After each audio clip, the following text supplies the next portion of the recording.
حضرات گرامی، یہ ہے وہ رضا، خدا کی رضا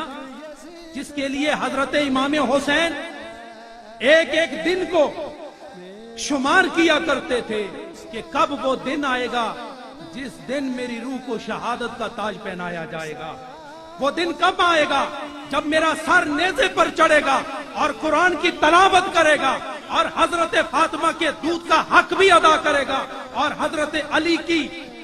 خون کی لاج بھی رکھے گا اور نسبت محمدی کی لاج بھی رکھے گا۔ اور زمانے نے دیکھا کہ حضرت امام حسین نے شہادت دے کر، قربانی دے کر قیامت تک کے لیے ہماری نمازوں کو محفوظ کر لیا، ہمارے حج کو محفوظ کر لیا، ہمارے کلمے کو تقدس دے دیا۔ اور اگر اس کو مختصر کروں تو یہ کہوں کہ شہادت امام علی مقام نے پورے دین کو قیامت تک کے لیے محفوظ کر دیا۔ کہ یہ فضل کبریا حسینیت